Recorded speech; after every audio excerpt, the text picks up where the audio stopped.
For Hornets.com, and we're out here in Boston, Massachusetts to talk to the new Hornets head coach, Charles Lee. Charles, welcome. We are so excited to have you.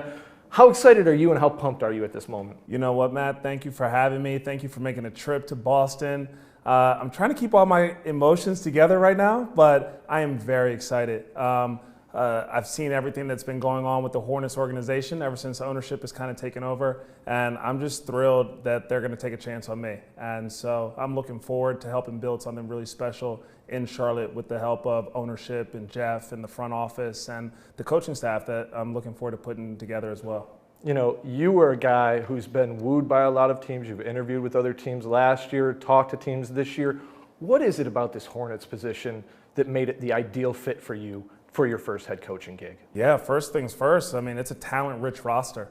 I look at the young core that we have, and it excites me, and all the potential that there is there, and all the growth opportunities that there are on the team. And then on top of it, you add some great people that you get to work with. So knowing Jeff, having a background with Jeff, and understanding how good he is at his job and the people that he's going to surround himself with, and having trust and faith in the ownership group too, to put the resources into the team to make it be as competitive and as good as it possibly can be.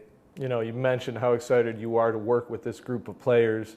You've been around, you've seen this team. How much are you driven by that excitement of point guard LaMelo Ball, Brandon, Miller? When you compare those two in the backcourt, you're a backcourt guy. That's got to kind of excite you, right? Yes, it does excite me. And you watch these young guys right now, and they're still trying to find their way of who they are in the NBA. And I think first things first, we just have to come with the right approach that every day we have an opportunity to get better. And so whatever that consists of for every player, we have to attack it and be obsessed with daily improvement. And I think that from what I've seen from those guys, they have that DNA. And that's why the Hornets decided to draft Brandon and to draft LaMelo, because they're the type of guys that you want to continue to build around. You know, you mentioned that DNA. And when you look at this team, obviously you've had a chance to see the way that they play. When you do scouting reports, when you're looking at the Hornets, what do you look at as what are our strengths and what are our weaknesses in your eyes from what you've seen from the Charlotte Hornets? Yeah, I see a group that just plays with a lot of energy, a lot of passion. I think that on the defensive end, we have to create an identity of who we want to be. I think on the offensive end, continuing to play with pace, play together, play with the pass, and also trying to give us a little bit of identity on that side of the ball too. So the biggest thing that it's always going to come down to, I think, is how competitive are we going to be? And that's a mental competitiveness, a physical competitiveness, and then also the component of how much are we going to do this for one another. You talked about offense and defense. For those who don't know you, might not have known what your coaching style is. What is your coaching style? I'm a well-rounded coach. I think that I have the ability to build relationships with players. They feel the authenticity of myself and what I have to offer, and the actual care for their game, for their improvement, and taking their individual improvement and kind of combining it with what's important for the team too, so that we can build some winning habits. And then on top of that, I think I'm a great teacher of the game.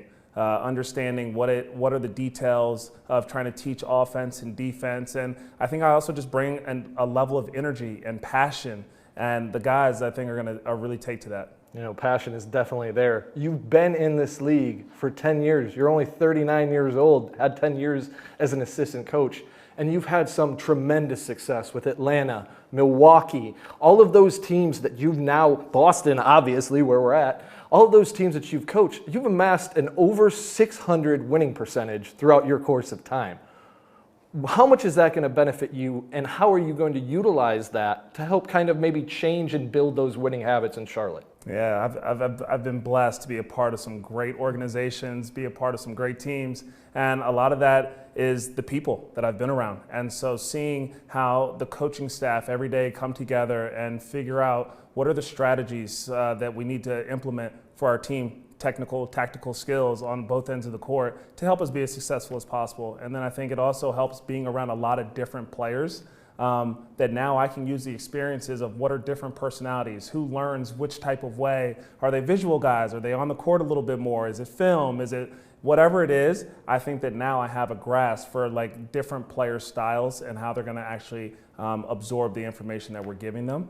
And then that last piece is the experience of being in the playoffs, being being in some heated playoff series with a lot of pressure and expectations, but not feeling any of that pressure because you know you're prepared.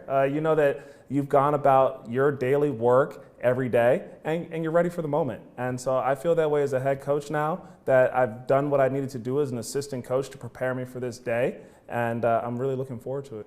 You know, earlier you had mentioned Jeff Peterson. You guys obviously had a history in Atlanta. When he told you you were getting the job, what was his message to you and what he expects from you? Well, first and foremost, as soon as he told me that I was getting the job, my kids have now started this swear jar.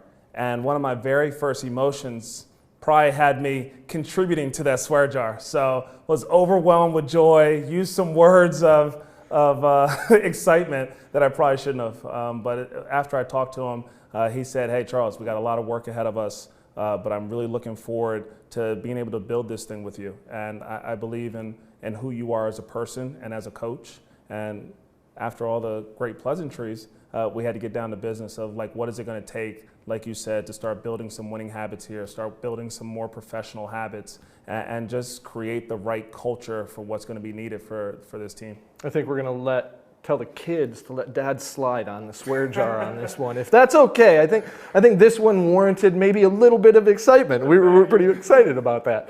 You also had brought up Rick Schnell and Gabe Plotkin and the owners with the Charlotte Hornets. They have talked extensively about wanting to turn this into a premier NBA franchise. How excited are you about the work they've done leading up until now, and with your conversations with them, where things are going to go? Yeah, I think that number one, during the process, it was great to get to know Rick on a totally different level than when I was an assistant coach in Atlanta, and getting to know Gabe for the first time too was unbelievable. And I could just hear in their voice how much they want this to work and how good they want this team to be.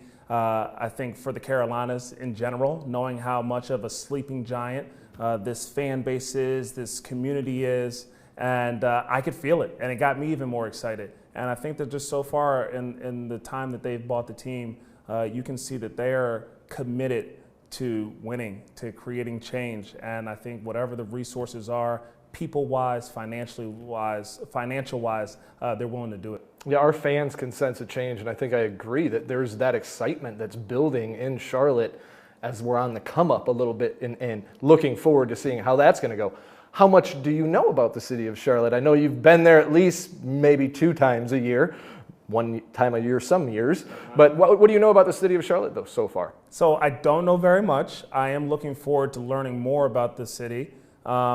I've got to come for All-Star break 1 year when we got to coach the All-Star team, and it's funny that now it's all come full circle, because when we were here for All-Star break, we took our kids to the park. We went to Super Rica in one of the neighborhoods I'm not even familiar with, and it's just stood out for us. And so when we left, we were like, man, Charlotte's a really cool city, and we had such a great time. So now it's nice that we're going to be living there for hopefully the foreseeable future. Just bringing things full circle completely, and again, you bring up the kids, fellow girl dad, so I got to say, how excited are your kids about this opportunity for you? How excited is your wife? The family's got to be ecstatic that Dad's made it to this next level. Yeah, you know, Dad has made it, but I also feel like our family has made it, and they endure so much of what goes on in this business, and I'm just so thankful that they've been so supportive every step of the way. For new Hornets head coach Charles Lee, I'm Matt Rochinski with Hornets.com. Thanks, Charles.